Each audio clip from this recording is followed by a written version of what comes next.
Namaste and welcome to this exciting episode of Sathology Debunking Mythology. Sathology means science of truth or study of truth. Opposite of that is mythology, which means science or study of fake, lie or imagination. Sathology यानी कि सत्य का विज्ञान या सत्य की पढ़ाई, उसके विपरीत है mythology, मतलब झूठ की पढ़ाई या झूठ का विज्ञान. तो let us welcome your favorite guest and my favorite guest, Dr. Shailendra Kumar. नमस्ते शैलेंद्र जी. नमस्ते आदित्य जी, आपके सारे दर्शकों को जो सारे विश्व में बिखरे हुए हैं उनको शत शत नमन, उनको प्रणाम। जो मेरी वार्ताएं सुनते हैं, सराहते हैं, टिप्पणी करते हैं और हमें उत्साह से भर देते हैं। और आपके वीडियोस को इतना लाइक होते हैं, तो हाँ एक वीडियो हाँ 3.5 लाख क्रॉस कर चुका है, 4 पहुंचने वाला हाँ। है. और तो हमारे लिए बहुत बड़ी बात है चैनल के लिए. इसलिए उन्हीं के की रुचि को ध्यान में रखते हुए आज का विषय जो है, हमने ब्रह्मदेश, जिसको बाद में बर्मा किया अंग्रेजों ने और बाद में अभी हाल फिलहाल में वहाँ के लोगों ने, वहाँ की सरकार ने म्यांमार कर दिया है। तो ये देश भारत के एकदम सीमा पर है, इतना निकट है, लेकिन फिर भी बहुत सारी अनसुलझी पहेलियां हैं जिनके विषय में हम नहीं जानते हैं। एक तो भारत के साथ कुछ ऐसा है कि भारत पश्चिम की ओर अधिक देखता है, पूर्व की ओर कम दिखता है, जबकि सच्चाई है कि पूर्व में ही सूर्योदय होता है। इधर करेक्ट. आप देखते हैं तो आप अरुणोदय है, उधर उधर नमन कर सकते हैं। तो भारतीय पूजा उधर करते हैं, लेकिन बाकी चीज के लिए, शेष चीजों के लिए देखते पश्चिम की ओर।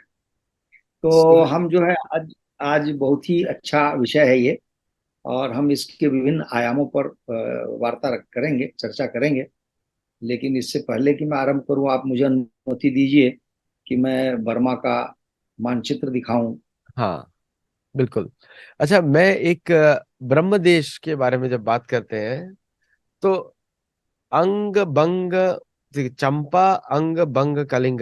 और चंपा का दूसरा नाम साउथ ईस्ट एशिया पे भी पड़ा, चंपारण्य है. और मेरी नई हम्म पुस्तक में मैंने लिखा है, तो विद कंक्लूसिव प्रूफ कि वो उसका नाम ऐसे कैसे पड़ा अभी भी है, श्याम. हम्म तो हम्म तो ये ब्रह्म देश में लोग जरूर जाएं, इधर बर्मा में, या जिसको हम ब्रह्म देश बोलते हैं, क्योंकि यहाँ पर आपको अभी भी वो सुंदर सुंदर मंदिर दिखेंगे. बहुत मंदिर है हाँ। उधर. यस, आपको तो स्क्रीन अब दिख आप रहा है. मुझे बता दीजिए, मानचित्र दिख रहा है आपको? बिल्कुल दिख रहा है, क्लियर है. अच्छा, दिख रहा है तो हम आरंभ करते हैं। वसुदेव सुतम देवम कंस चाणूरमर्दनम देवकी परमानंदम कृष्णम वंदे जगद्गुरु। ये आप आदित्य जी, हम दर्शकों के लिए ये मानचित्र रख रहे हैं ताकि हमारा संदर्भ जो है समझ में आए और लोगों को वार्ता में आनंद आए। ये आप देखिए, एक बहुत ही विचित्र स्थिति है इस मानचित्र की। यदि आप उत्तर से दक्षिण की ओर जाएं तो दक्षिण आपको समझ में नहीं आया कहाँ तक जा रहा है। ये पतली सी डोर जैसी जगह है जो यहां से शुरू होती है और यहां तक आती है। और इसमें जो है, इधर चीन है, फिर भारत है, उसके नीचे बांग्लादेश है, इधर लाओस है, इधर थाईलैंड है, और नीचे थाईलैंड के पास यहीं से शुरू हो जाता है मलेशिया। तो आप ये देखिए कि इतने देशों से घिरा हुआ ये ब्रह्मदेश है, बर्मा है, जिसके मानचित्र को देख करके ही आप अनुमान लगा सकते हैं कि यह एक कृत्रिम सा देश है। क्योंकि इस तरह का मानचित्र होने का कोई मतलब नहीं है, क्योंकि कोई व्यक्ति यहां से यदि वो इसकी राजधानी अगर जाए तो कितनी दूरी होगी आप सोचिए। और उसके निकट तो थाईलैंड है, उसका ज्यादातर काम थाईलैंड से चल सकता है, लेकिन वो उसको कैसे जाएगा वहां पर। तो भारत के साथ भी ऐसा है कि यहां से यहां तक भारत है और फिर नीचे बांग्लादेश आ जाता है। तो यह जो स्थिति है, मैं इसको जानबूझ के दिखाना चाह रहा हूं कि जो भारतवर्ष हमारा प्राचीन था, यह क्षेत्र उसका अभिन्न हिस्सा है, अभिन्न अंग है। बिल्कुल अभिनंग है. और जैसे जैसे 48 इनको तक था. तोड़ा, हाँ, जैसे जैसे इनको तोड़ा गया है और तोड़ तोड़ करके जो देश बनाए गए हैं, उन्हीं के कारण इतनी सारी समस्याएं आज हो रही हैं बिल्कुल. और शासन करना कठिन है। नेशन स्टेट का आप, कॉन्सेप्ट है, ये नेशन स्टेट का गलत हाँ, concept. गलत है।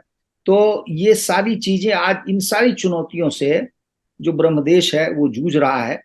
तो क्या है इसका इतिहास और कैसे यहाँ पर विकास हुआ या प्रगति हुई मानव की, आज की स्थिति क्या है, इन सब पर हम विचार करेंगे। तो विशेष करके आप देख रहे हैं कि चूंकि ये भारत की सीमा के बहुत निकट है, विशेषकर बंगाल की तरफ से, तो यहाँ पर भारतीयों का आना जाना बड़ा सुगम था, बड़ा सरल था।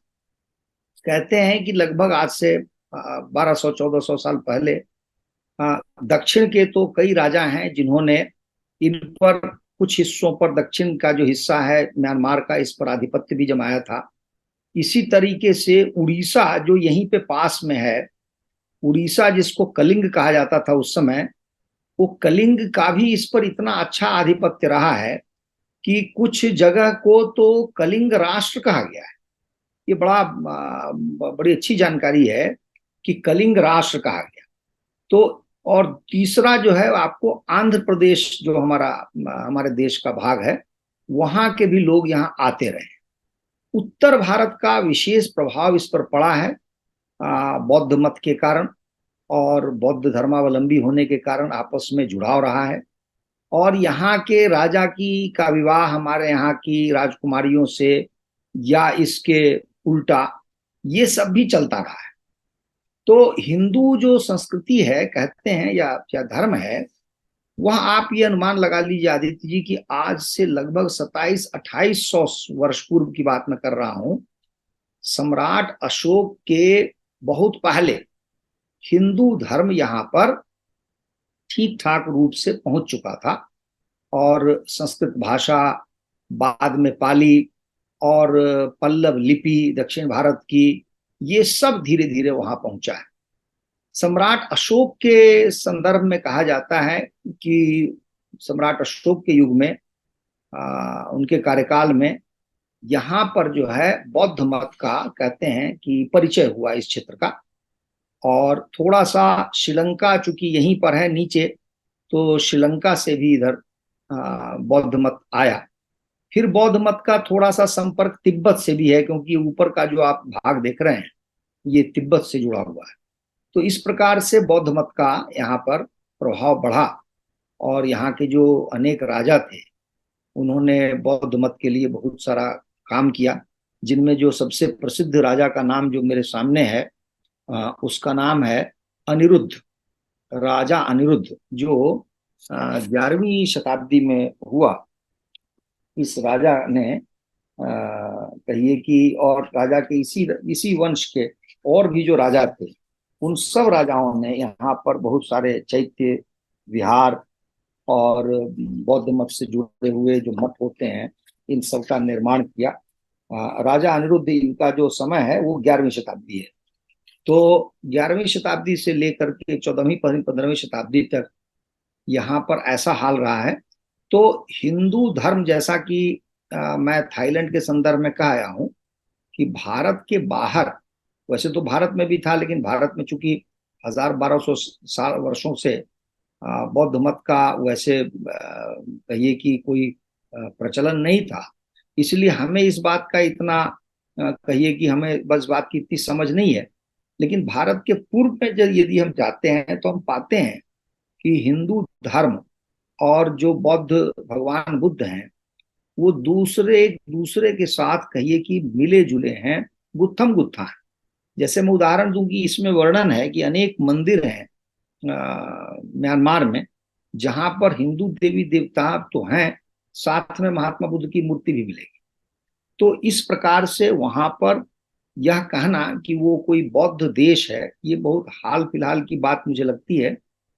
परंपरा से इतना स्पष्ट बौद्ध देश होने का मुझे कोई बहुत कहिए कि सॉलिड प्रमाण, ठोस प्रमाण नहीं समझ में आता, क्योंकि यहाँ पर कई शहरों के नाम अयोध्या रखे गए, और यहाँ की जो बर्मी भाषा है उसमें थोड़ा बहुत बदलाव, जैसे थाईलैंड में उसको अयोध्या कर दिया, उसी तरीके से थोड़ा बहुत किया। अन्यथा अयोध्या नाम बड़ा ही लोकप्रिय नाम था और लोगों ने वहां पर उसको अपनाया, अनेक शहरों के नाम उन्होंने दिए हैं। वैसे ही यहाँ के बहुत सारे अन्य शहर भी हैं जिनके नाम हमारे संस्कृत से जुड़े हुए नाम हैं। और यहाँ तक कि जो जो नदी है इरावदी या इरावती यूं कहते हैं, वो असल में वस्तुतः वो नाम इरावती है। और उसी तरीके से और भी बहुत सारे नाम हैं जिनमें संस्कृत है, बहुत में कुछ कहिए कि पाली भाषा है, या अपने देश की के बहुत सारे शब्द हैं। तो राजा के नाम तो जैसे मैंने बताया वो हैं। और यहाँ एक समय ऐसा था जब परंपरा चली थी कि पूरे देश में जो भी शहर होता था उसके दो नाम रखे जाते थे। एक नाम होता था शुद्ध संस्कृत में, या जिसको कहिए कि आप हिंदू धर्म या भारत से जुड़ा हुआ उस समय का जो नाम होगा वो, और दूसरा नाम होता था स्थानीय भाषा। इसी संदर्भ में मैं यह भी बताता चलूं कि इसके देश का जो नामकरण है उसको लेकर के काफी कुछ कहा गया है। बहुत सारे लोग विश्व में इसलिए थोड़े से रुष्ट दिखे कि म्यांमार कैसे हो गया, बर्मा क्या था। तो मैं बताऊं कि इस देश का नाम जो प्राचीन नाम है, और भारत की ओर से जो लोग गए थे जिन्होंने इस नाम को रखा, उसका नाम ब्रह्म देश कहा। ब्रह्मा से जुड़ा हुआ देश कहा गया इसको। और ये कोई बहुत विचित्र बात नहीं है, क्योंकि ये हिमालय से जुड़ा हुआ हिस्सा है उत्तर का। और ये जो क्षेत्र है माना जाता है कि ब्रह्मा के निकट है, तो इस तरह से इनको इस क्षेत्र को ब्रह्मदेश कहा गया। कालांतर में ये 1885 की बात है जब पूरी तरह ये जो बर्मा है वो अंग्रेजों के अधीन आ गया, तो अंग्रेजों ने ही इसका नाम बर्मा रखा। अब बर्मा शब्द को लेकर के ऐसा कहा जाता है कि यदि ब्रह्म देश का पहला शब्द ब्रह्म लीजिए तो स्वाभाविक है उनको ए लगाने की आदत होती है, तो वो ब्रह्मा और हो जाता, ब्रह्म देश की जगह ब्रह्मा हो जाता। ब्रह्मा उनको बोलने में कठिनाई होती थी, तो अपनी सुविधा के हिसाब से ध्वनि बनाने के लिए, वैसी ध्वनि करने के लिए उन्होंने उसको बर्मा कह दिया। कुछ लोगों का मत है कि यहाँ बर्मन जाति के लोग हुआ करते थे जिसके कारण इसको बर्मा कहा गया। यदि बर्मन भी थे तो वो बर्मन भारत में भी है। आप जानते हैं कि यही बांग्लादेश के निकट जो यहाँ पर त्रिपुरा है उसमें बर्मन परिवार रहा है। और हमारे यहाँ तो संगीतकार हुए हैं सचिन देव बर्मन, राहुल देव बर्मन, ये सब। तो वहां पर जो राज परिवार है उसका नाम भी बर्मा, बर्मन परिवार। तो ये नामकरण जो है ये अंग्रेजों के समय हुआ। बाद में अभी हाल फिलहाल में जो ये नाम बदला गया है ये 1989 में बदला गया। उसका जो सैन्य शासक था उसने इस नाम को बदला बर्मा को, और उसके पीछे कारण यही था कि अंग्रेजों का दिया हुआ नाम है, इससे हमारे देश का कोई लेना देना नहीं है, यहाँ की भाषा से कोई संपर्क संबंध नहीं है, तो उसको म्यांमार बना है। म्यांमार शब्द जो है वो ब्रह्मा है। ब्रह्मा इसलिए है कि कहते हैं कि एम और बी जो अल्फाबेट अंग्रेजी के हैं ये एक दूसरे में बदले जा सकते हैं। यानी कि एम को आप बी भी पढ़ सकते हैं, बी भी कह सकते हैं। तो ये आप कहिए कि ब्रह्मा का स्थानीयकरण है, स्थानीयकरण है, या भाषा में कहिए कि जिसको कहते हैं कि लेने के अपनी भाषा में आप लेते हैं शब्द थोड़ा घिसता है, उस तरीके से म्यामा हो गया ब्रह्मा की जगह। लेकिन ब्रह्मा शब्द जो है अभी भी वैसे ही है।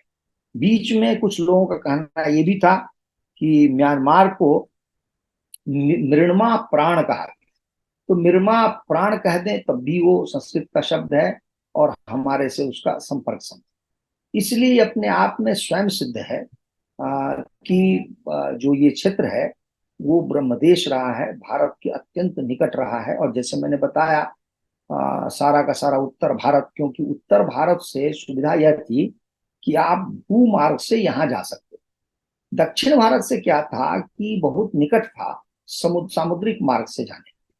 इसीलिए मैंने कहा कि तमिलनाडु के जो राजा थे उनका तो आधिपत्य भी था यहाँ पर कुछ समय के लिए, आंध्र प्रदेश के भी लोगों का ऐसा था, और उसके बाद कलिंग का भी था। तो यहाँ पर राजनैतिक रूप से ले लीजिए, सांस्कृतिक रूप से ले लीजिए, आर्थिक रूप से ले लीजिए, बड़ा ही नैकट्य था। हमारे पूरे कह सकते हैं, चूंकि उत्तर भारत मैंने कह दिया, तो उत्तर भारत और ये जो दक्षिण भारत का जो हिस्सा है इन सबसे इसका बहुत निकट का संबंध। यहाँ मैं मानचित्र हटाने से पहले ये दिखाना चाहूंगा क्योंकि वो विषय अभी बहुत ज्यादा ज्वलनशील है, वो ये है कि ये जो हम अलग अलग रंग में देख रहे हैं, ये इसके अलग अलग राज्य हैं। जैसे एक राज्य का नाम है शान, एक का नाम है चिन, ऐसे ये है काचिन। उसी तरह से एक राज्य है रखाइन। यह राज्य हमारे लिए बहुत महत्वपूर्ण है, क्योंकि इसी रखाइन क्षेत्र में रोहिंग्या रहते हैं। और यही आज कहा जाता है कि विश्व का शरणार्थियों को लेकर के जो कैंप है बांग्लादेश में, वो संभवतः संसार का सबसे बड़ा कैंप है। और उसका कारण यह है कि ये जो आप हिस्सा देख रहे हैं रखाइन से जुड़ा हुआ, ये बांग्लादेश है। इनके लिए यहाँ जाना बहुत आसान है, और इसीलिए जब इन पर कहिए कि आक्रमण हुए या अत्याचार हुआ, तो ये यहाँ से यहाँ आ गए, जो कि बांग्लादेश में लगभग 10 लाख के आसपास रखाइन से निकलने वाले कहिए कि रोहिंग्या की संख्या आज है। तो अब हम आराम से बात करते हैं, इस मानचित्र को हमने हटा दिया ताकि जो है खुल के आराम से बातचीत। तो मैं कह रहा था कि म्यांमार की जो कथा कहानी है यह है कि यहाँ पर कई बार बर्मा में, उस देश में जिसको आज हम म्यांमार कहते हैं, अलग अलग क्षेत्रों में कई राजा थे। और कई बार ऐसा भी हुआ है कि एक राजा इतना बलशाली हो गया कि पूरे ही आज के म्यांमार को एक छत्र के नीचे ले आया। जैसे कि भारतवर्ष में भी हम कई बार देखते हैं कि कोई बहुत बड़ा बलशाली राजा वो बहुत बड़े क्षेत्र पर शासन कर लेता है, अन्यथा छोटे छोटे हिस्सों में राज्य चलते रहते हैं। तो ऐसा ही यहां भी था। अब हुआ यह है कि प्राचीन काल से, जैसे मैंने कहा, और एक मैं विद्वान को की बात बताऊं, जो कि उनको बड़ा दुख होता है इस विद्वान को कि क्यों म्यांमार में, इनका नाम है हार्वी, जी हार्वी। जी हार्वी बड़े विद्वान हैं, इन्होंने बर्मा पर इतिहास लिखा है। इनके लिए एक बड़ा ही आश्चर्य का विषय ये उठाते हैं कि आज के संदर्भ में यदि मैं बात करूं, और मैं अंत में आऊंगा उस दिशा में, कि आज का जो बर्मा है वो आप समझिए चीन के बहुत निकट है। कह सकते हैं कुछ हद तक कि चीन के अधीन भी है, क्योंकि वो चीन की सबसे अधिक बातें मानता है और उस पर चीन का बहुत प्रभाव है। लेकिन यदि आप मुश्किल से 50-100 वर्ष पीछे जाएंगे तो आपको ऐसा लगेगा कि चीन का कोई असर उस देश पर नहीं है। ये बहुत ही अच्छी बात है, और मैं कई बार प्रश्न करता हूं अपने आप से कि ये जो क्षेत्र है इनको हिंद चीन क्यों कहा, इंडो चाइना क्षेत्र क्यों कहा? क्योंकि चीन तो वहां था नहीं भाई, तिब्बत था ना, चीन तो बहुत दूर था। तो मुझे लगता है कि ये पश्चिम के कुछ विद्वानों की बड़ी धूर्तता थी, चालाकी थी, कि वो चीन को उसमें घुसेड़ रहे थे। अन्यथा यदि आप चंपा से लेकर कंबोडिया और जो श्याम देश है, और उधर आपको चले जाइए बाली, सुमात्रा, मलय, और इधर आइए ब्रह्मदेश, तो ये कहीं भी आपको चीन का कोई प्रभाव नहीं दिखता। उसका कोई सांस्कृतिक अवशेष नहीं है, कोई धार्मिक अवशेष नहीं है, कोई ऐतिहासिक अवशेष नहीं है। हाँ, व्यापार के कुछ सामान इधर से उधर हो सकते हैं, वो तो कहीं के भी हो सकते हैं। तो ये जो सज्जन है हार्वी, जी हार्वी, ये कहते हैं कि भाई इतना चीन का आज प्रभाव है, इतिहास को खोदते हैं तो ऐसा क्यों नहीं मिलता। वो लिखते हैं कि Burmese are a Mongolian race, yet their traditions instead of harking back to China refer to India। अब देखिए ये आदमी घुमा फिरा कह रहा है कि मंगोलियन रेस के लोग हैं बर्मीज, अब उनका चीन से क्या संबंध संपर्क है? मंगोलिया अलग अलग देश है।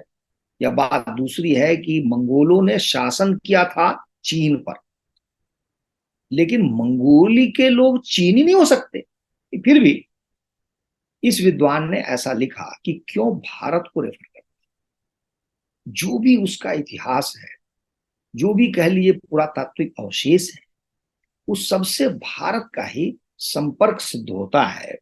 ये लिखते हैं कि वहां के तो का जो इतिहास देखकर ऐसा लगता है जैसे बर्मा के सारे लोग महात्मा बुद्ध के अनुयायी नहीं, उनके वंशज हो, उनके ही वंश में उनका जन्म हुआ हो, उतने निकट मानते हैं। ऐतिहासिक प्रमाण के इतिहास में ऐसा लिखा हुआ, ऐसा बताया जाता है, या आपको ऐसा लगेगा कि वो ऐसा मानते हैं।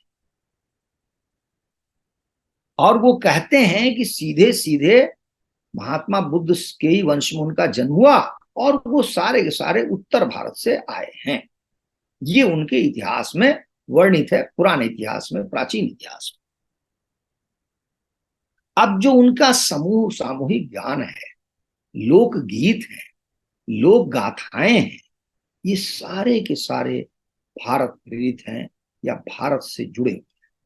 रामायण का भी उन्होंने स्थानीयकरण किया, रामायण को अपना एक स्थानीय नाम दे दिया और उस पूरे रामायण का बर्मी भाषा में अनुवाद किया और उसका पठन पाठन होता है। तो आप अनुमान लगा सकते हैं कि कितना, अब वहां जो स्थानीय जो जो वहां पे जो देवी देवता पूजे जाते हैं, उनमें मैं आपको बताऊं, इतना अच्छा लगेगा आपको जान करके कि वहां पर एक तो भगवान बुद्ध को भगवान विष्णु का अवतार माना जाता है। शैव धर्म वहां खूब प्रचलित था क्योंकि अनेक शिवलिंग मिले हैं। और सबसे बड़ी बात यहाँ की जो भाषा है वो भारतीय लिपि को उन्होंने अपनाया है, वहां की भाषा ने अपनाया है।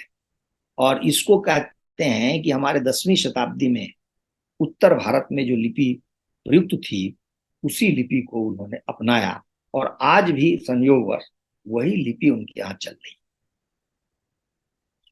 तो इस तरह से हमें ये बताने में कोई झिझक नहीं है कि इसका प्राचीन जो तंत्र था, शासन तंत्र, सब कुछ हिंदूमय था या कह लीजिए कि सनातनमय था।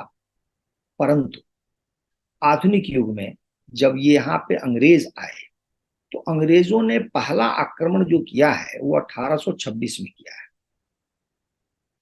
1826 से लेकर के 1885, इस बीच में 3 बार कहते हैं कि आंग्ल बर्मा युद्ध हुए हैं। और इन 3 युद्धों के बाद 1885 में पूरी तरह से बर्मा पर अंग्रेजों ने अपना शासन जमा लिया है। 1885 ये बड़ा वर्ष ध्यान में रखने योग्य है। यही वो वर्ष है जब भारत में इंडियन नेशनल कांग्रेस या राष्ट्रीय कांग्रेस पार्टी की स्थापना हो रही थी और एक अंग्रेज ही इसकी स्थापना कर रहे थे मुंबई। ठीक उसी वर्ष पूरी तरीके से बर्मा को, म्यांमार को अंग्रेजों ने अपने शासन में मिला लिया और वह भारत का एक प्रांत बना लिया गया। ऐसा लगा कि इतिहास अपने आप को दोहरा रहा हो और ब्रह्मदेश फिर से अपनी जड़ से जुड़ गया। लेकिन वहां पर धीरे धीरे शासन करते हुए, हालांकि मैं यहाँ पर 2-3 और बातें जोड़ना चाहूंगा कि 1857 में जब हमारे यहाँ कहते हैं स्वतंत्रता संग्राम की का पहला स्वतंत्रता संग्राम कहते हैं उसको, उसमें बहादुर शाह जफर और उसको उसके परिवार के अनेक सदस्यों को 1858 में जो अंग्रेजों ने दंड दिया था लाल किले में मुकदमा करके, उसमें दंड ये हुआ था कि उसको दिल्ली से बाहर रंगून जाना है और उसे अनेक माध्यमों के द्वारा, अनेक वाहनों के द्वारा रंगून ले जाया गया और बहादुर शाह जफर की मृत्यु वहीं हुई। तो यहाँ ध्यान देने वाली बात है कि ये मैं 1858 की बात कर रहा हूँ, तब भी अंग्रेजों का बहुत कुछ प्रभाव वहां था, अन्यथा वो किसी और देश में बहादुर शाह जफर को नहीं ले जाते। तो मैं ये ध्यान दिलाने के लिए बात कह रहा हूं कि 1826 में जब पहला युद्ध हुआ था, तभी से प्रकारांतर से थोड़ा थोड़ा करके अप्रत्यक्ष रूप से बर्मा पर अंग्रेजों का शासन आरंभ हो गया था। इसीलिए 1858 में रंगून आदि पर अच्छा खासा उसका प्रभाव था। 1885 में पूरी तरह जीत लिया गया। हालांकि इस जीत के पीछे वैसा ही छल प्रपंच था जैसे अंग्रेज अन्यत्र करते रहे हैं। ये इतने घृणित लोग हैं अंग्रेज, जिनको मैं समझ रहा हूं कि आने वाली कई शताब्दियों तक यदि ये केवल पश्चाताप करें तब भी संभवतः ईश्वर इनको मुक्ति नहीं दे पाएंगे, इनको इनको क्षमा नहीं कर पाएंगे। तो वहां के राजा के विषय में बिल्कुल ही कुतर्क वाली बातें लिखी गई कि यहाँ का राजा ठीक नहीं है, शासन ठीक नहीं कर रहा है, ऐसी बातें कही गई, जबकि उसमें कोई सच्चाई नहीं थी। और स्वाभाविक है कि अंग्रेजों के पास उस समय जो सैन्य बल था, विशेषकर तकनीकी क्षेत्र में जिस तरह की बंदूकें आ गई थी, जिस तरह के कहिए कि और हथियार आ गए थे, उसके सामने बर्मा का राजा निश्चित रूप से विवश हो गया था। और एक कभी वहां के विद्वान है जिन्होंने पुस्तक लिखी है, उस राजा की मनस्थिति, उस राज दरबार की स्थिति, उस शहर रंगून की स्थिति, जब आसन्न संकट उनके सामने था कि अंग्रेज उन पर आक्रमण करने वाले थे। और ये जो अंग्रेज गए आक्रमण करने, आपको जानकर आश्चर्य होगा कि ये सारे मद्रास से गए, भारत से गए। इनमें अधिकतर सैनिक जो थे वो भारतीय सैनिक थे, थोड़े बहुत आयरलैंड के या अंग्रेज सैनिक थे, अन्यथा जो बल था वो भारत का था। तो इस प्रकार वहां पर आक्रमण किया गया, उसको हराया गया, और उसके बाद से अंग्रेजों का शासन आरंभ। 1885 में भारत एक विशाल क्षेत्र हो गया होगा, जो कि हम अनुमान कर सकते हैं कि पूर्व में बर्मा से लेकर के पश्चिम में आज का जो पाकिस्तान है, और एक हिसाब से अफगानिस्तान भी कुछ हद तक कह सकते हैं प्रकारांतर से। तो इतना बड़ा क्षेत्र था। यह सब चलता रहा। अब प्रश्न यह उठता है कि ऐसा क्या होता है कि 1837 में उस बर्मा को भारत से अलग कर दिया जाता है। 1835 का जो भारत सरकार का अधिनियम है, जिसको गवर्नमेंट ऑफ इंडिया एक्ट कहा जाता है, उस एक्ट में ये प्रावधान था कि बर्मा को हम एक अलग प्रांत बना रहे हैं। इस बीच में क्या घटनाएं घटी हैं जिनसे आज का बहुत घनिष्ठ संबंध है, और मैं उन पर कुछ विचार रखना चाहता हूं। जब 1885 में, अब उसके पूर्व से ही अंग्रेजों का अधिकार हो गया, इसका अर्थ यह हुआ कि आज का जो पाकिस्तान का पश्चिमी हिस्सा है, वहां से लेकर श्रीलंका और दक्षिण भारत से लेकर उत्तर में आप जहां तक जा सकते हैं, वहां के सारे लोग बर्मा में जा सकते थे, या बर्मा के सारे लोग शेष भारत में भ्रमण कर सकते थे। यही वो समय था जब भारी संख्या भारतीय लोगों को अंग्रेजों ने बर्मा में प्रवेश करा दिया। इनमें जो पढ़े लिखे शिक्षित लोग थे वो बंगाली थे, उनको शासन प्रशासन या अन्य क्षेत्रों में लगाया गया। इसी तरीके से बहुत सारे तमिल वहां गए, उनमें भी जो चेट्टियार होते हैं वो गए, पैसे वाले लोग गए, और वहां के बड़े बड़े वो कहिए कि बैंकर की तरह बन गए।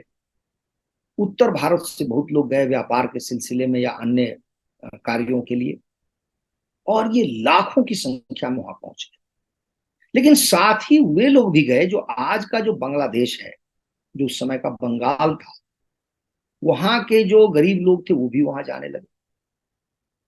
और ये जो मैंने मानचित्र पर रखाइन का क्षेत्र दिखाया है, यह जो रखाइन का क्षेत्र है, इसमें मुसलमान आने लगे ठीक ठाक संख्या, क्योंकि जो हमारा पूर्वी बंगाल उस समय का होगा, वहां पे मुसलमानों की अच्छी खासी संख्या, वो उधर जाने लगे।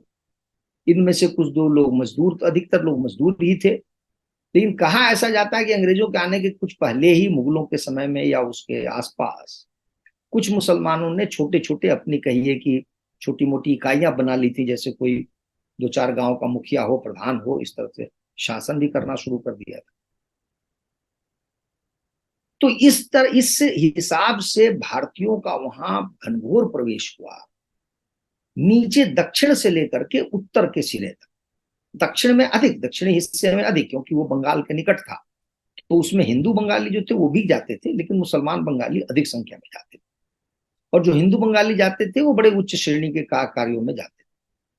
अब यही स्थिति आप कल्पना कीजिए आदित्य जी कि ऐसा चल रहा हो कि एक तरह से मतलब कहिए कि कहीं आवाजाही की रोक टोक नहीं है, एकदम आराम से आप आ जा रहे हैं, अचानक आपने उसको एक दूसरा देश बना दिया।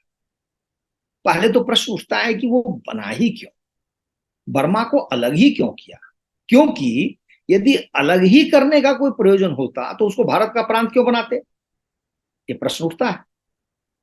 जब आपने भारत का प्रांत बनाया तो इसका मतलब आपने कुछ सोच समझ के ये कदम उठाया होगा, ऐसे ही तो नहीं किया होगा। तो जब वो सोच समझ के आपने ऐसा कोई कदम उठाया तो वह कदम निरर्थक कैसे सिद्ध हो गया 1935 में कि आपने एक्ट बनाया और 37 में औपचारिक रूप से बर्मा को अलग कर दिया? तो बात यह थी कि 1885 में अंग्रेजों के लिए यह अनुमान करना कठिन था कि वो भारत से कभी दूर जाएंगे, हटेंगे या भारत पर शासन नहीं करेंगे, ऐसा उन्होंने अनुमान नहीं लगाया था।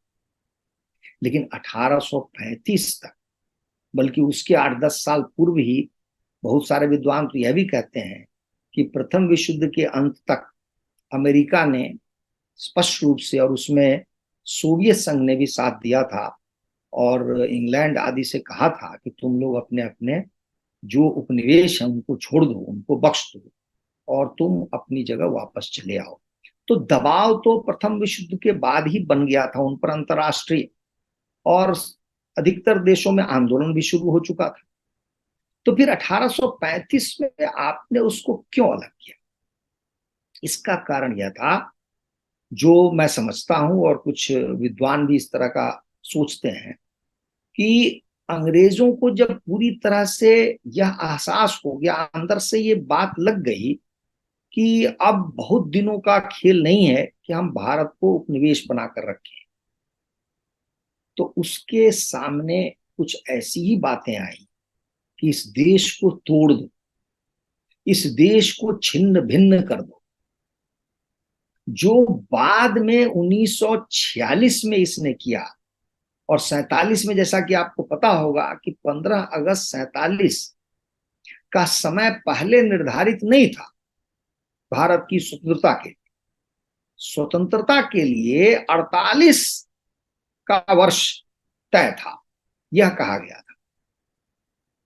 देश को तोड़ने के लिए इन्होंने समय को पहले कर दिया, क्योंकि उन्हें लगा कि समय पास होगा तो क्या कांग्रेस पार्टी, क्या मुस्लिम लीग, सभी तो इसलिए उनकी जीभें लपलपाएंगी कि अब क्या कुर्सी मिलेगी, क्या हमको सुख मिलेगा, कौन सा शासन करेंगे, उसके विषय में सोचेंगे। तो यह देश को तोड़ने के लिए अंग्रेजों के हिसाब से आदर्श स्थिति थी। तो यह काम जो अंग्रेज करने वाले थे 46, 47, 48 में, उसकी पटकथा आप कहिए कि 1935 में ही लिख दी गई। क्योंकि भारत को कमजोर करना, भारत को तोड़ना, क्योंकि आप ये बात समझिए, इतना विशाल देश यदि होता तो अपने आप में वो महाशक्ति होता। भले वहां गरीबी होती, फिर भी बहुत शक्ति होती है इतने बड़े देश में, क्योंकि आपके पास दूर से दूर समुद्र पर आपका अधिकार है, ऊपर आसमान पर आपका अधिकार है, बहुत बड़े भूखंड पर आपका अधिकार है। तो आप स्वयं में बहुत बड़ी शक्ति, इतनी बड़ी शक्ति अंग्रेज देख नहीं सकते थे, बर्दाश्त नहीं कर सकते थे।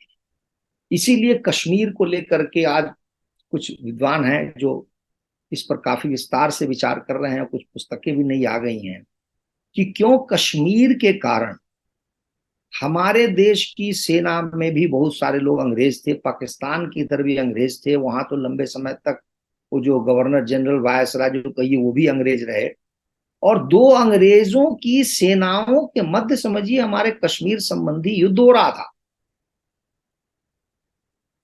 यह इसलिए था कि कश्मीर अंग्रेजों के लिए बहुत महत्वपूर्ण था, क्योंकि कश्मीर के कुछ ऐसे क्षेत्र थे जहां से अंग्रेज नजर रख सकते थे कि उस समय का जो सोवियत संघ है वो कहां पर न्यूक्लियर प्लांट लगा रहा है, न्यूक्लियर बॉम्ब बना रहा है, कहां पर न्यूक्लियर बॉम्ब बन जाएगा तो टेस्ट करेगा। और वह वहां से बहुत निकट का क्षेत्र था, जो कि वैज्ञानिक दृष्टिकोण से इसको कहते हैं सिस्मिक जोन या कुछ ऐसा होता है, जो गिलगित बाल्टिस्तान आदि में से वहां था। और कुछ उसकी जो मशीनें थी और जो कुछ केंद्र थे वो रावलपिंडी के पास थे।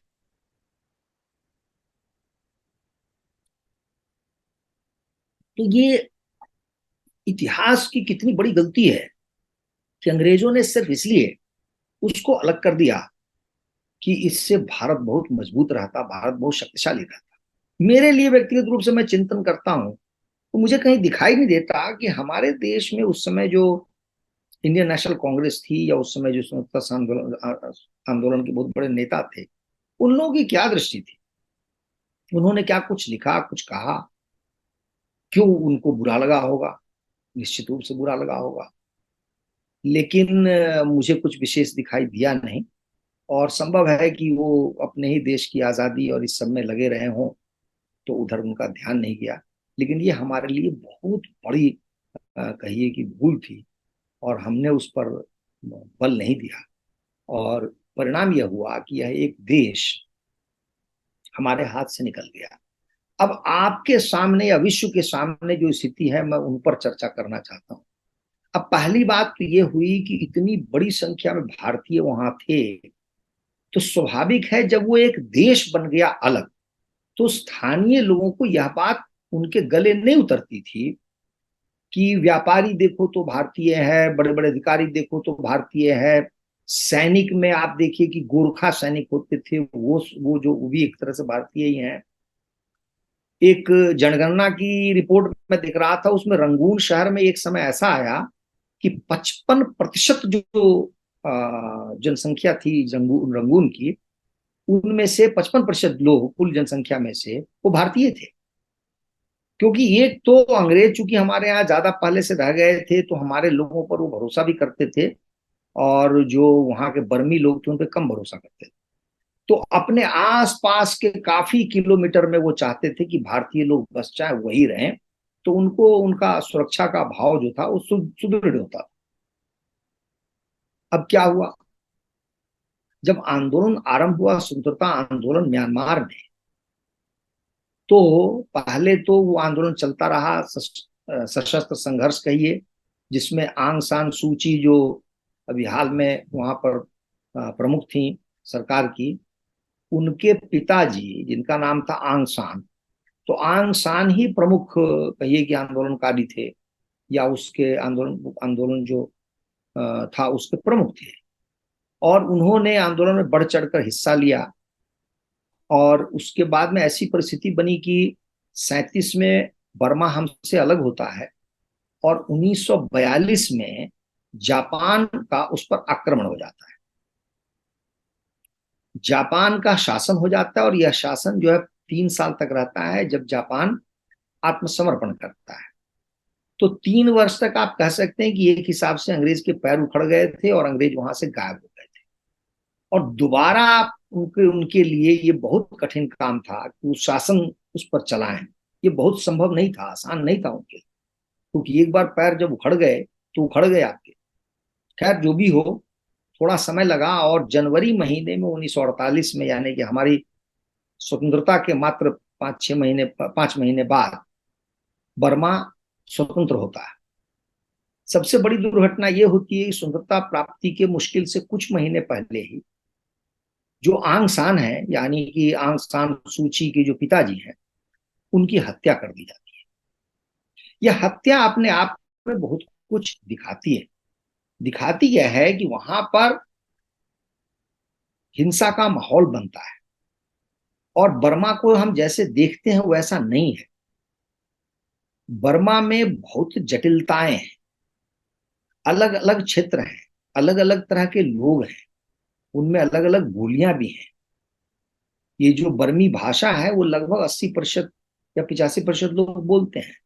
लेकिन इसका यह बिल्कुल अर्थ नहीं है कि बाकी लोग भी बर्मी ही बोलते हैं, नहीं, वो अलग अलग भाषाएं बोलते हैं, उनकी अलग अलग संस्कृति है। और इनके आपस में बहुत भयंकर युद्ध होता रहा है, वही मनस्यता रहती है।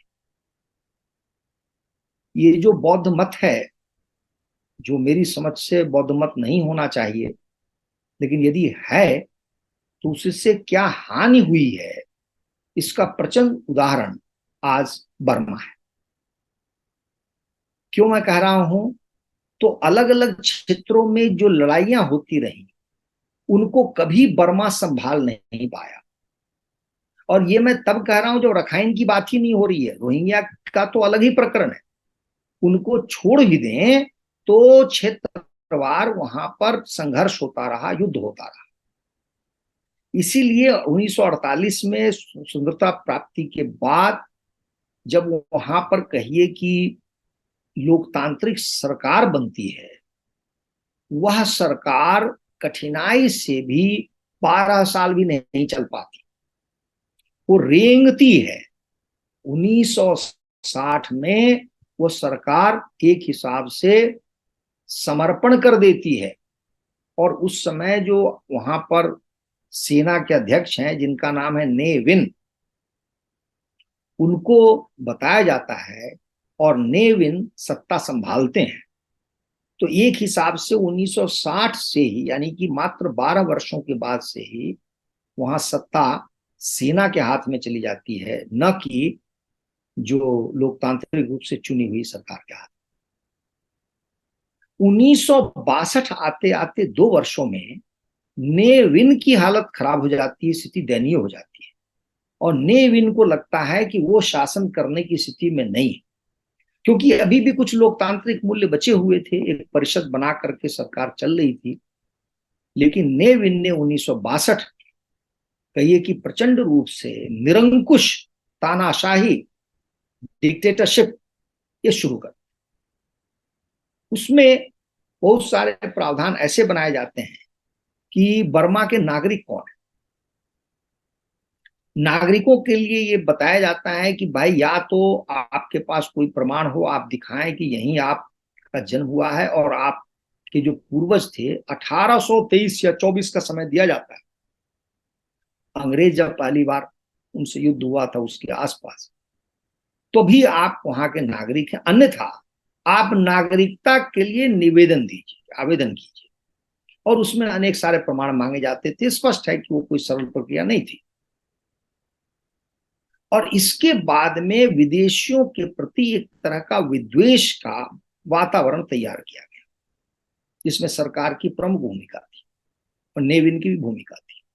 क्योंकि इस तरह के कानून विचित्र कानून है। आप भाई, आप कहाँ, आप 1962 में हैं और बात कर रहे हैं आप 1823 की। क्या आधार था इसका, क्या तर्क है, मैं समझ नहीं पा रहा हूं। लेकिन जो भी हो, तो हुआ क्या कि भारतीयों पर कहीं कहीं पर हमले होने लगे, लूटपाट होने लगी, क्योंकि भारतीय अच्छे खासे पैसे वाले लोग थे। और दक्षिण भारत में तमिलनाडु के बहुत सारे लोग थे, चेट्टियार आदि। तो इस पर बहुत सारा अध्ययन भी हुआ है और ये अध्ययन ध्यान देने योग्य है। क्योंकि आज जो 62 के बाद जो भारतीय परिवार आए हैं, उनमें से बहुत सारे लोग अभी जीवित हैं और उनका साक्षात्कार करके अलग अलग तरह से लोगों ने वार्ताएं तैयार की हैं, वीडियो तैयार किए हैं। 2-3 तो फिल्में बनाई गई हैं, तमिल फिल्में, जिनका सीधा सीधा संबंध इस बात से है कि जो तमिल वहां से लौट के आए थे। तो अचानक ये घोषणा हुई और उसके बाद में एक साथ एक झटके में 3 लाख भारतीयों को और 1 लाख चीनियों को म्यांमार छोड़ना पड़ गया। म्यांमार से उनको पलायन करना पड़ा और ये बेचारे अपने देश वापस आ गए। जैसे तैसे भी वापस आए। बहुत सारे लोग तो जहाज से आए, कुछ लोग हवाई जहाज से आए, क्योंकि हवाई जहाज का उस समय इतना रहा नहीं होगा संबंध संपर्क जो भी है। अब ये जो विदेशियों के प्रति एक तरह का घृणा का माहौल बना, वही धीरे धीरे आपको रोहिंग्या में भी वही बात लागू हुई। जबकि रोहिंग्या की कहानी बहुत पुरानी है। कहते हैं कि 14वीं शताब्दी के आसपास ही रखाइन पर, जो रखाइन क्षेत्र है, वहां में मुसलमान आ गए थे। और कहाँ से आए थे तो स्पष्ट है कि इधर जो आज का जो बांग्लादेश है उधर से गए होंगे। और इस तरह से उधर से बराबर वो जाते रहे। अब क्या है कि यहाँ पर यह भी हमें समझना पड़ेगा पूरे बर्मा को लेकर के, कि बर्मा में आज कहा जाता है कि एक अशिन करके हैं बौद्ध, जिनको, जो बौद्ध नहीं है वो तो उनको खलनायक मानते हैं और जो बौद्ध है उनको नायक मानते हैं। उनके विषय में कहा जाता है कि यही सबसे अधिक आग भड़काते हैं, एक दूसरे को उकसाते हैं और लड़ाई होती है वहां पे। और रोहिंग्याओं की स्थिति बहुत दयनीय है। उनका कारण उनको उनको उत्तरदायी ठहराया जाता है। तो कारण क्या है वो हम समझते हैं। 14वीं शताब्दी के आसपास से ही, जब मुसलमान वहां पर कम थे, तब भी जो वहां के बौद्ध राजा हुआ करते थे, उन्होंने स्पष्ट आदेश दिया था मुसलमानों को कि तुम बकरीद पर पशु को मत काटो, इतनी बड़ी संख्या में पशुओं को मत काटो, विशेषकर गायों आदि को मत काटो। तो स्वाभाविक है उस समय उनकी संख्या कम थी, राजा अधिक बलशाली रहा होगा या उस समय का तंत्र होगा, तो ये बात मान ली जाती होगी, जहां तक मैं अनुमान करता हूं। धीरे धीरे यही बात चलती रही। 17वीं 18वीं शताब्दी तक भी यह बात चलती रही। लेकिन अंग्रेजों के आने पर क्या हुआ वहां पर कि मुसलमानों ने, जो रखाइन क्षेत्र के मुसलमान है, रोहिंग्या है, इन्होंने सीधे सीधे अंग्रेजों का साथ दिया। अंग्रेजों के साथ देने के कारण जो बर्मी समाज है उनको बड़ी वेदना हुई। और सच्चाई तो यह है कि रखाइन में अंग्रेजों ने इतना बढ़ावा दिया रोहिंग्या को कि वहां जो रहने वाले बौद्ध थे, आप समझिए, हुए बेचारे दयनीय लोग हो गए। और ऊपर से ये गाय काटना और ये सब तो चलता ही रहा। इसलिए जब अंग्रेज यहां से गए तो स्वाभाविक है कि जो बौद्ध धर्मावलंबी है, वहां का शासन है, वो रोहिंग्याओं पर टूट पड़ा और अपना हिसाब किताब बराबर न करना चाहते थे। इस बीच में इस तरह का आदेश दिया जाने लगा और अब धीरे धीरे करके वहां संख्या भी बढ़ गई मुसलमानों की। अभी 4.5% मुसलमान है बर्मा। तो मैं मानता हूं कि कुल मिलाकर संख्या 30 लाख है बर्मा। एक छोटे से देश में 30 लाख मुसलमान है, कम बड़ी संख्या नहीं है, बड़ी संख्या है। लेकिन अन्यत्र जो मुसलमान है उनकी बात मैं नहीं कर रहा हूं, मैं केवल रोहिंग्या की बात कर रहा हूं। तो जब यहाँ के शासन ने ये कहा, आदेश दिया कि भाई तुम जानवरों को पहले तो काटो नहीं, यदि काटो तो गाय को नहीं काटो, बकरों को काटो। दूसरा, यहां तक भी कर दिया गया कि पुलिस वाले जो कसाई खाने हैं वहां पर वो खड़े होने लगे विशेष दिन पर, कि किसी की शर्ट पर या उसकी लुंगी पर या कपड़े पर अगर खून का धब्बा है तो पुलिस वाले उसको बाहर नहीं आने देते थे, बोलते तुम्हारे कपड़े बदल के आओ। अर्थात तुम ये सार्वजनिक रूप से प्रदर्शन नहीं कर सकते हो कि तुमने किसी पशु की हत्या की। और बौद्ध होने के नाते उनको ये समझ में नहीं आता था कि ये क्यों मारते। दूसरा, उनको जो बुरा लगता था वो और बुरा इसे लगता था कि यदि हमें बुरा लग रहा है तो उनको बुरा क्यों नहीं लग रहा है, वो इस बात को क्यों नहीं समझते। भले उनका मजहब कुछ भी हो, लेकिन हमें तकलीफ हो रही है तो उनको संवेदनशील तो होना चाहिए। लेकिन धीरे धीरे धीरे धीरे जो बर्मी बौद्ध हैं, उनके दिमाग बात घर कर गई कि इनमें संवेदनशीलता नहीं है।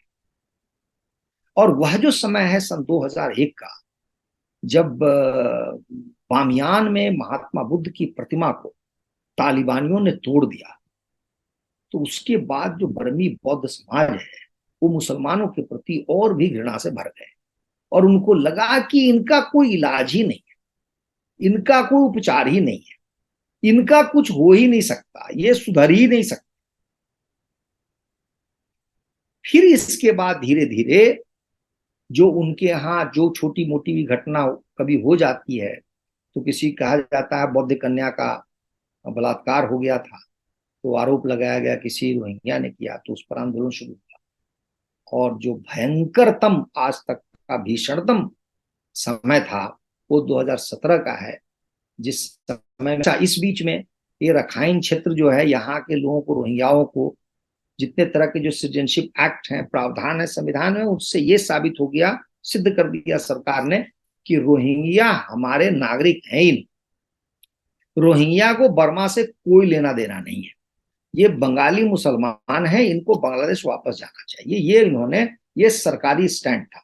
नतीजा ये हुआ, इसका परिणाम ये हुआ कि शिक्षा में, स्वास्थ्य में, विकास में, कहीं भी जो सरकारी सुविधाएं मिलती हैं, इनको मिलनी बंद हो, क्योंकि ये बन गए राज्यविहीन नागरिक। ये नागरिक ही नहीं थे, राज्यविहीन लोग कह लीजिए, ये हो गए। इसलिए इन्होंने, यहाँ के शासक के इस रवैये के कारण धीरे धीरे इनके अंदर भी ज्वाला भड़कने लगी। लेकिन इनकी गलती क्या है कि मुसलमान जहां अल्पसंख्यक हैं भी, तो वो थोड़े ही दिनों में पृथकतावादी अलगाववादी हो जाते हैं। चाहे हमारे यहाँ कश्मीर हो या अन्यत्र, आप देख लीजिए कि उनका यही हाल रहता है। तो वहां भी इन्होंने अपनी आर्मी बना ली, जो भी आर्मी है इनकी, और इनका संपर्क संबंध जो है आईएसआईएस से लेकर के तालिबान आदि लश्कर तैयबा सबसे होने लगा, और ये इनमें से आतंकवादी बन गए। आतंकवादी जो इनकी कार्रवाइयां हैं वो भी शुरू हो गई। एक समय ऐसा आया जब इनके यहाँ कुछ फौजी गए थे, सैनिक गए थे, इन्होंने उल्टा उन पर हमला कर दिया और कहते हैं कि 12 या 14 सैनिकों की उन्होंने हत्या कर दी। यह एक ऐसी घटना थी जिसने, कह लीजिए कि जिसने, वो जो चिंगारी थी वो भड़क गई, और यहाँ पर की एक बहुत, कहिए कि आग का गोला जैसे फट जाता है वैसे फट गया। और अब वहां के जो सैनिक हैं और ये जो कुछ बौद्ध भिक्षु थे, इन सब लोगों ने आंदोलन किया और इनको मारने भगाने पर आतुर हो गए। और रातों रात कहते हैं कि लाखों लोगों, तो बहुत सारे गांव जला दिए गए, लाखों लाख लोग वहां से भागने लगे, जंगल की ओर भागे, कोई नदी की ओर भागे, कोई नाव पर चढ़ना चाह रहे थे, नाव में जगह कम थी, कुछ लोग उसी मर गए, कुछ लोग रास्ते मर गए। ऐसे ऐसे करके ये बांग्लादेश पहुंचे। बांग्लादेश में आज जो म्यांमार से भागे हुए रोहिंग्या हैं, उनकी संख्या 10 लाख है। इन 10 लाख लोगों की स्थिति अत्यंत दयनीय है। ये कॉक्स बाजार में रहते हैं, एक ही क्षेत्र में, और इनको भी जेल की तरह बनाकर बांग्लादेश में रखा हुआ है। तो बांग्लादेश नहीं चाहता कि ये लोग हमारे समाज में घुले मिले और आपस में आए, क्योंकि उनका कहना यह है कि हम तो इनको रखे हुए हैं जीवित, यही अपने आप में बहुत बड़ी बात है। हमारे हमारी अर्थव्यवस्था पर बोझ पड़ता है, हमारी सुरक्षा को खतरा है, हमारे सामने अनेक सारी चुनौतियां हैं। इसलिए वो दबाव डालती रहती है बांग्लादेश सरकार, म्यांमार की सरकार पर, कि वो हमारे लोगों को, इनको उठा कर ले जाए। हमारे भारत भी इससे बहुत अधिक प्रभावित है। प्रभावित इसलिए है कि जो बांग्लादेश में आ जाते हैं रोहिंग्या, वो किसी न किसी तरीके से फिर हमारे बंगाल में आते हैं, वहां से बिहार आते हैं, और अलग अलग रास्ते से भारत वर्ष में 3 स्थान हैं जो सर्वाधिक प्रचलित हैं रोहिंग्याओं के लिए। पहले नंबर पे है जम्मू, दूसरे नंबर पे है दिल्ली और उसके आसपास का क्षेत्र, और तीसरा है हैदराबाद। इसकी कोई संख्या का, इनकी जो संख्या है कोई विशेष अनुमान नहीं है, लेकिन ये 40,000 से लेकर के 80,000 या 1 लाख के बीच में भी हो सकता है। सबसे बड़े दुख की बात यह है कि अभी कुछ वर्ष पूर्व बोध गया में मंदिर में एक विस्फोट हुआ था। वो विस्फोट से बहुत अधिक क्षति नहीं पहुंची, लेकिन विस्फोटकर्ता के वक्तव्य से ये पता चला कि ये वो बदला ले रहे हैं म्यांमार के बौद्धों का, कि ये तो बौद्ध का स्थान है, जैसे तालिबानियों ने उनको बामियान में मूर्ति को तोड़ा था, वैसे ही वो बौद्ध का वो करते हैं। लेकिन वो कुछ भी करें, भारत के सामने ये चुनौती सुरक्षा के लिए बहुत बड़ी कहिए कि एक उसका कारण है। और हम, आप जानते हैं, अभी मेवात में हाल फिलहाल में दंगे हुए, उन दंगों में भी रोहिंग्याओं का हाथ है। तो इसलिए आज की जो परिस्थिति है रोहिंग्याओं के लिए, मैं इस पर जब भी सोचता हूं तो मुझे समझ में नहीं आता कि आगे इसका क्या उपाय होगा। लेकिन मुझे यही लगता है कि बर्मा तो वापस नहीं लेगा, क्योंकि बर्मा के जो बौद्ध हैं वो बहुत आगे निकल चुके हैं। उनका कहना है कि वो जो अशिन नाम के जो व्यक्ति हैं, वो कहते हैं कि भाई मेरे अंदर कोई धर्म कर्म है, विवेक है, मेरे अंदर दया है, करुणा है, लेकिन कोई पागल कुत्ते के पास तो ये भाव नहीं है ना। फिर मैं उस पागल कुत्ते से कैसे ये उससे आशा करूं कि उसमें भी यही भाव उत्पन्न हो जाए? ये तो मेरी ही बेवकूफी होगी। तो वहां पर वो बहुत दूरी बढ़ चुकी है, बहुत खाई बढ़ चुकी है। और रोहिंग्याओं में भी अब कोई रोहिंग्या नहीं है जिससे कुछ भी पूछा जाए, वो कभी ये बात मानने को तैयार नहीं होता तो वो बर्मा वापस जाएगा। तो अंततोगत्वा होगा यही कि बांग्लादेश, भारत में तो रोहिंग्या है ही, उधर पूर्व में भी वो चले गए हैं, कुछ थाईलैंड में गए हैं, कुछ मलेशिया में गए हैं, कुछ इंडोनेशिया में गए हैं, क्योंकि मलेशिया, इंडोनेशिया आदि भी ये सब मुस्लिम देश हैं, तो वहां पर हो सकता है थोड़े बहुत चले गए हों। मेरा अनुमान है मैं मानता हूं कि बाकी जो थोड़े धनी मनी मुस्लिम देश हैं वहां भी ये लोग चले जाएंगे, अन्यथा इनका कोई भविष्य नहीं है।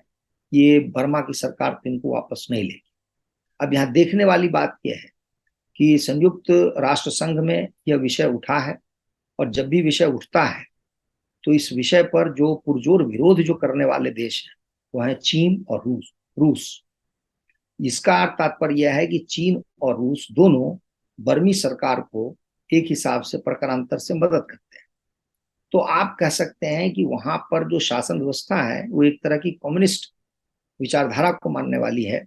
और यहाँ पहले भी वहां पर एक संस्कार में जो वहां स्वतंत्रता आंदोलन चल रहा था उसके विषय में एक विद्वान कहा करते थे कि भाई यहाँ पर जो चीजें चल रही हैं वो उसमें कहा जाता है the Burmese way to socialism. इसमें कहा जाता है कि आइडियोलॉजी मार्क्सिस्ट होगी और इम्प्लीमेंट करेंगे तो उसको लेनिनिस्ट कहेंगे, और अंत में जो गोल हमारा होगा लक्ष्य वो उसको कहेंगे बुद्धिज्म। तो ये अजीबोगरीब घालमेल है वहां। इन कुल मिलाकर वहां पर चीन का बहुत आधिपत्य है, प्रकारांतर से रूस का भी आधिपत्य है। और इसलिए आप कह सकते हैं कि यह एक विचित्र स्थिति है कि जो देश अपने आप को बौद्ध कहता है लेकिन वो देश कम्युनिस्ट विचारधारा पर चल रहा है, कम्युनिस्ट देशों का पिछलग्गू है। आज म्यांमार संसार के सबसे गरीब देशों में है।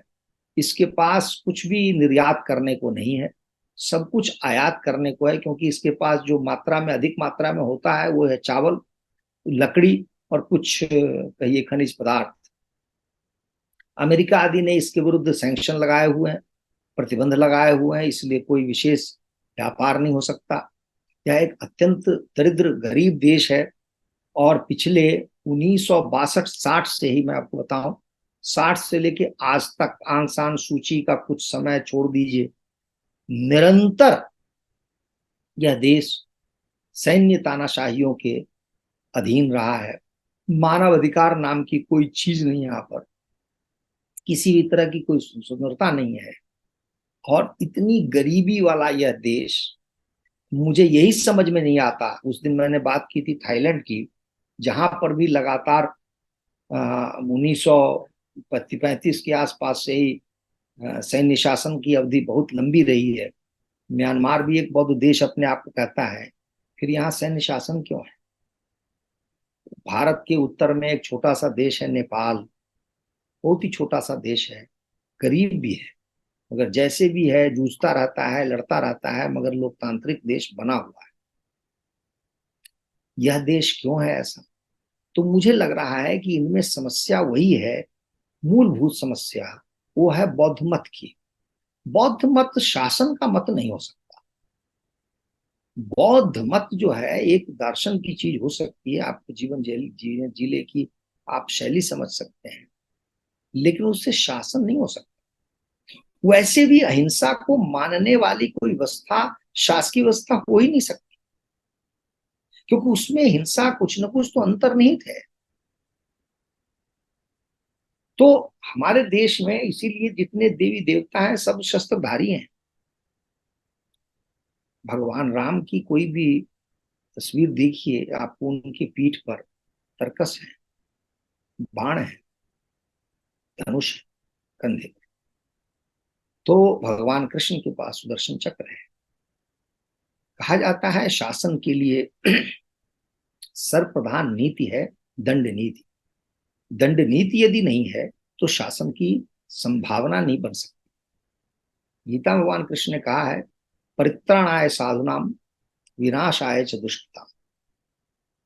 शासन वही है, राजा वही है जो साधुओं की रक्षा करे और दुष्टों का नाश करे। यदि आप नाश नहीं करेंगे दुष्टों का तो साधु की रक्षा नहीं हो सकती। और यह हिंदू धर्म का मूल है, हिंदू शासन पद्धति का मूल है।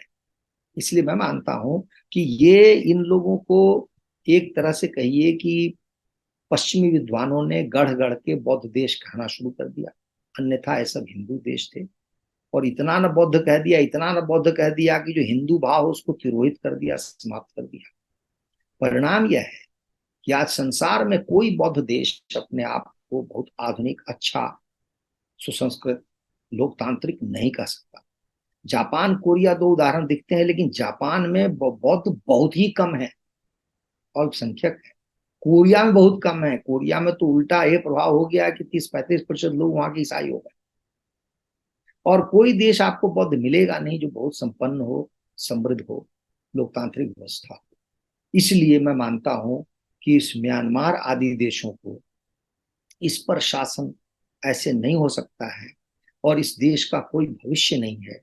आज सोचिए, लाखों रोहिंग्या बाहर हैं, और अन्य लोगों को भी, जैसे भारतीय वहां से निकल गए, चीनी निकल गए, तो ये दुनिया से कट के कोई देश कैसे रह सकता है? क्या यह कल्पना की जा सकती है? इसलिए मैं मानता हूं कि भारतवर्ष ही आगे बढ़ेगा, और इन सब लोगों को, इन सब देशों को हमारा पुराना भारतवर्ष बनना पड़ेगा। तभी यहाँ के हर व्यक्ति को सुख मिलेगा, क्योंकि हमारे यहाँ शास्त्रों में कहा गया है कि राजा का प्रथम दायित्व है, प्रथम कर्तव्य है अपनी प्रजा को सुखी करना, अपनी प्रजा को प्रसन्न रखना। भोजन पानी तो बड़ी छोटी सी बात है। इसलिए मैं मानता हूं कि पूरे इस क्षेत्र में यदि एक देश होता, अभी भी एक सेकंड के लिए कल्पना कीजिए कि रोहिंग्या कहां से गए, बांग्लादेश से उधर चले गए रखाइन में। रखाइन एक समय इधर मुगलों के क्षेत्र में था, एक राजा कोई हुआ म्यांमार का, उसने उस क्षेत्र को जीत लिया। फिर बर्मा भी भारत का हिस्सा हिस्सा रहा, तो आवाजाही में कोई समस्या नहीं थी। फिर आपने उस देश को अलग कर दिया, फिर एक संकट खड़ा हो गया। ये सारे संकटों की जड़ कृत्रिम रूप से बनाए गए राष्ट्र राज्य हैं, और ये कृत्रिमता जब तक समाप्त नहीं होगी तब तक इस क्षेत्र की प्रगति नहीं होगी। क्योंकि कहीं आपने नदी को बांट दिया है, कहीं झरने को बांट दिया है, कहीं पर्वत को बांट दिया है, कहीं किसी प्रजाति को बांट दिया है। भारत की सीमा पर एक जगह ऐसी है, मणिपुर के पास, कि वहां पर आपको सीमा में एक दूसरे के यहां जाने के लिए पासपोर्ट की आवश्यकता नहीं रखी गई है, क्योंकि वो ऐसे कुछ वनवासी पर्वतवासी लोग हैं जिनका समझिए खेत इधर है तो घर उधर है, घर उधर है तो खेत इधर है, या रिश्तेदार इधर है या उधर है। तो उनको कौन सा औपचारिक एक तंत्र होता जो पुलिस वाले हर समय चेक करते रहते कि भाई तुम अपना पासपोर्ट दिखाओ और ये करो। तो वहां छोड़ दिया गया है। जैसे हम नेपाल चले जाइए आप, सामने कोई पुलिस वाला होगा लेकिन कोई बहुत समस्या नहीं होगी। अब समस्या यह है कि पिछले 76 वर्षों में जितनी अधिक उपद्रव, जितना अधिक हमारे पूर्वोत्तर भारत में हुआ है, उन उपद्रवों में से अधिकतम का संपर्क या कहिए कि संबंध किसी न किसी तरीके से म्यांमार से रहा है। क्योंकि इधर आपने कुछ उपद्रव किया, उधर भाग गए, या उधर भी करते होंगे इधर भाग आते होंगे, कौन जानता है। इसीलिए भी अभी हाल फिलहाल में कुछ वर्ष पहले भारत सरकार ने वहां पे सर्जिकल स्ट्राइक की थी, उनकी तरफ घुस के बहुत सारे लोगों को, आतंकवादियों को मारा था। तो स्थिति यह है कि चाहे रोहिंग्या हो या अन्य क्षेत्र में समस्या हो, जब तक बर्मा में सुधार नहीं होता, बर्मा की स्थिति नहीं सुधरती, तब तक हमारा पूर्वोत्तर भारत नहीं सुधरता। और तब तक क्या है कि हमारी सेना का इतना ज्यादा, कहिए कि उसकी ऊर्जा लग रही है केवल हमारी सीमा को संभालने की। इसलिए मानता हूं कि ऐसे कृत्रिम राष्ट्र और बौद्ध राष्ट्र के होने का कोई अर्थ ही नहीं है। या यदि हिंदू राष्ट्र बने, भारतवर्ष के साथ मिलके चले, तो यह अपने मार्ग में आगे बढ़ेगा और इसका मार्ग प्रशस्त होगा। इन्हीं शब्दों के साथ मैं विराम देता हूं। धन्यवाद। नहीं, एक्चुअली एक रिक्वेस्ट भी रहती है हम लोगों की कि किस तरह हम जो है भारत को में बर्मा को वापस लेकर आए। क्योंकि भारत के साथ जब बर्मा जुड़ेगा तो उसके ऊपर सारे सैंक्शन खत्म हो जाएंगे, बिल्कुल बिल्कुल सही बात। क्योंकि वो हिंदू राष्ट्रीय है, बौद्ध तो हाँ नहीं है, हिंदू राष्ट्रीय है बिल्कुल। वो। देवी देवताओं की पूजा करते हैं, सरस्वती की पूजा होती है, और ब्रह्मा का रीजन है, ब्रह्मा का क्षेत्र है, और बहुत ही सुंदर देश है वो, बहुत सुंदर देश। हाँ मैं गया हूँ वहां पे, और इतना सुंदर देश है कि उसकी पिक्चर्स लोग इंटरनेट पे देख सकते हैं, लेकिन जो पिक्चर्स दिखती है उससे 10 गुना ज्यादा। सही कहा। मतलब ऐसा लगता है कि हम लोग केरल में आ गए हैं, पूरा का पूरा हाँ कंट्री ऐसा है। केरल में आ गए हम लोग, बहुत ही सुंदर कंट्री। और उन्होंने जिस तरह अपने धर्म की रक्षा की है, अपने चीन चीन तो उनके लिए एक फॉरेन कंट्री है, ऑक्यूपेशन के जैसा है। चीन उनको हम्म, यूज करता है मिलिट्री बेसिस के लिए, और बिल्कुल अमेरिका बिल्कुल। और वेस्टर्न कंट्रीज उन पे सैंक्शन लगाते रहते हैं ह्यूमन राइट्स हम्म, के बेसिस पे, क्योंकि हम्म, उनको उनके रिसोर्सेज चाहिए। Burma has a hmm, undisclosed resources of being the next oil super power. Hmm, लेकिन एक समय में हमको मिलना ही पड़ेगा। अभी जैसे अखंड भारत की जब बात हो रही है, बर्मा और सियाम, ये दोनों हमारे हम्म, ही देश हैं। और हम्म। भारतीय सेनाएं इनकी रक्षा कर सकती है। आई थिंक ये होगा फ्यूचर में, ऐसा पॉसिबल है। हाँ हाँ हाँ। नहीं, आज तो और भी अच्छा लग रहा है कि जिस तरह से G20 आप देखिए हुआ है, G21। तो हाँ, G21। तो इसलिए मैं तो ये ऐसा मानता हूं ना कि भाई अगर मान लीजिए वो म्यांमार साथ हो तो कितना फायदा है। बहुत फायदा भाई है। वो छोटा सा देश क्या कर लेगा अपने आप में, कुछ नहीं करेगा वो। हम्म। ये Burma Burma Pakistan, Afghanistan, Iran, ये लोग अकेले रह ही नहीं सकते। रह ही नहीं पॉसिबल ही सकते, नहीं सही है। कह ना, ना। इन ये कोई भी देश अकेले नहीं रह सकता, ये भारत के बिना जिंदा नहीं रह सकते। जिंदा सेम नहीं रह इज द सकते। प्रॉब्लम विद कजाकिस्तान, किर्गिस्तान, हाँ और हाँ। पूरा का पूरा वेस्टर्न चाइना, आधे से ज्यादा चाइना बिल्कुल। जो है, that is cannot live without India. और हम्म।